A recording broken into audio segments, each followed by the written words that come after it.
How do we deal with things that aren't going well? Well, we're going to talk a little bit about this today.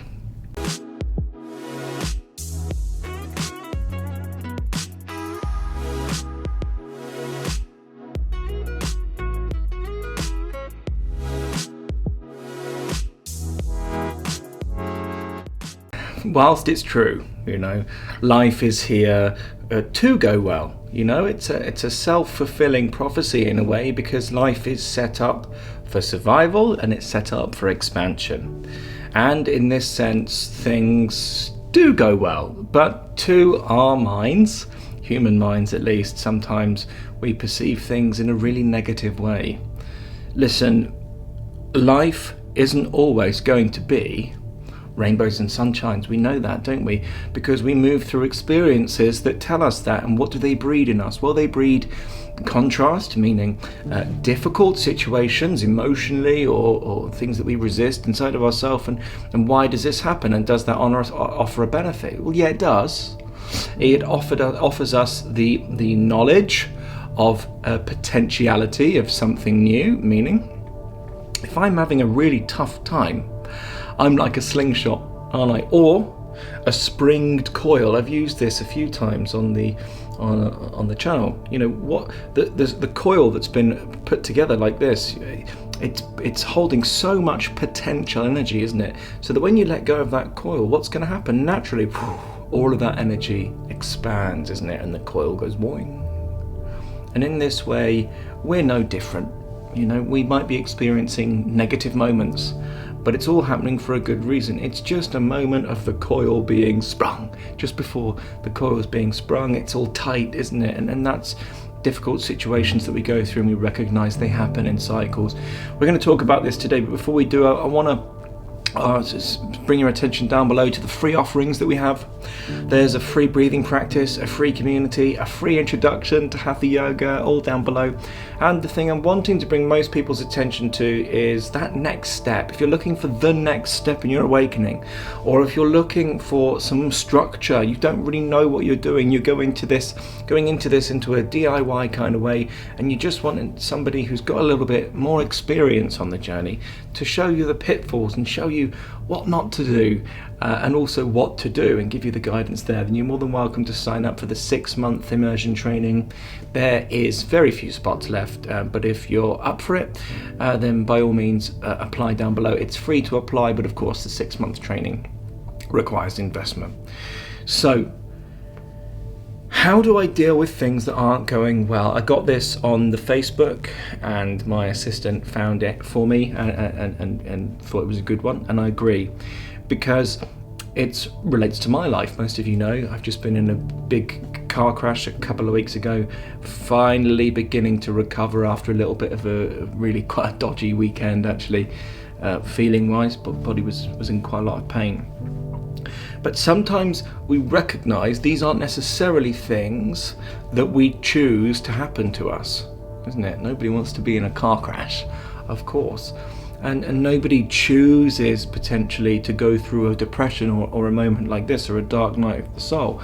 Although on one level, we could say that our higher mind, or that guiding principle of life, is bringing us through these experiences so that we can learn a thing or two, isn't it? Now, whilst they're not exhilarating and exciting, the dark night of the soul, for example, offers an amazing opportunity to realize that in fact any emotion that arises inside of ourselves, or any thinking pattern, negative or positive, is just a finite reflection of that infinite beingness that I am. It's like a mirror.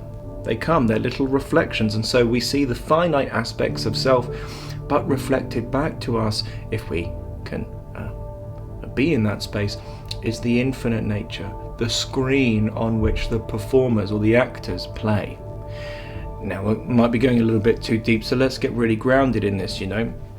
Sometimes experiences are not great, and we just have to be in surrendered frustration with them, isn't it? Sometimes we have to let people down, like I had to do with a couple of clients in a group call this weekend. Why? Because sometimes it's necessary.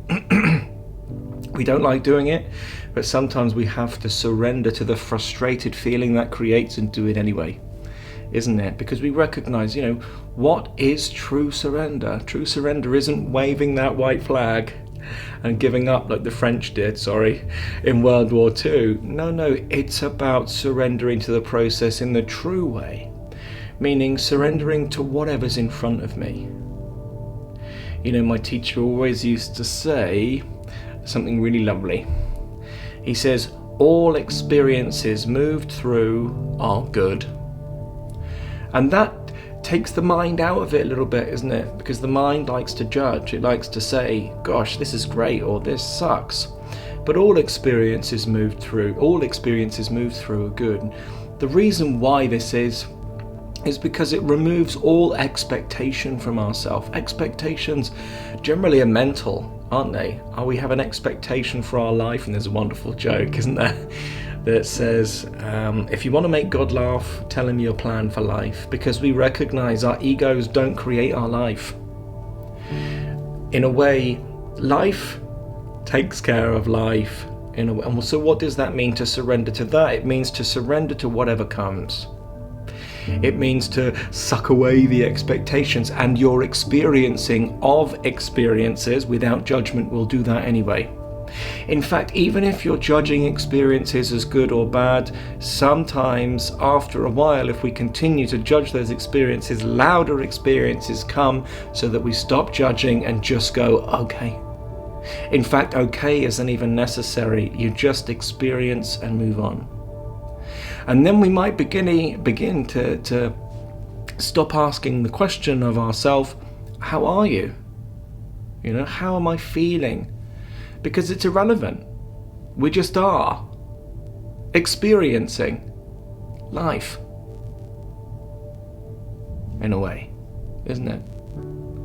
And so how do I deal with things that aren't going well? Well, life will make sure, in a way, and it's not a hugely bad thing, but life will make sure in a way that I don't want to use such a negative term, but that we don't deal with the situations. What does that mean? I don't mean, don't deal with the problems that you have in your life. Please do that. But what does it mean to deal with the situation? To deal with a situation implies there's a me responding to a situation in a way that isn't favourable. And so what do we gain? Unfavourable circumstances. And why do we do that? So that we stop responding in a negative way. In fact, these experiences are here as just another opportunity for us to learn to love. What's in my control is my response. That's it. I couldn't control the car crash. I can't control other people, and nor do I want to. I can't actually control, in a way, the life that's happening around me at all. In some circumstances, the only thing I can control is my response to life. And so when my response to life becomes loving, I become sweet, because in my response I become. But if I'm continually responding and dealing with situations in a negative way, and that's not to say situations can't be negative, they can. Life can be cruel sometimes, But if we're responding with love unconditionally, then in my response I become. And life loves that we love life. And I love that I love life. And to come to this understanding, we have to understand that I just want to feel good. Until we come to the understanding that I just want to feel good, we won't be unconditionally in love with life. And sometimes, for some of us who are very stubborn, it takes strong experiences like a car crash for us to fall in love with life again. And so, how do I deal with things that aren't going well? Well, we begin changing our response to that which is perceivably not going well. And we say thank you. Or if we can't muster up the courage for that, we go to self-righteousness, don't we? And it's okay that we do, because that's another learning step, isn't it? Because even in self-righteousness, we still feel bad. And we'll keep doing that until we realize, okay, I just want to feel good. And it doesn't look like it's life's responsibility to make me feel good. So let me do it myself. Let me surrender to this moment in the appropriate way, with love, with reverence, nurture it, enjoy it in a way. And in this way, we learn how to deal with negative experiences. In avoiding or trying to avoid that which we perceive as negative, we're bound by it, isn't it? And so actually trying to avoid a negative experience is in itself a negative experience that we're creating. And so every experience moved through is good, and in time we just stop the judgment of it. Here's my message. Take it or leave it, huh? But have yourself a great day. Namaste.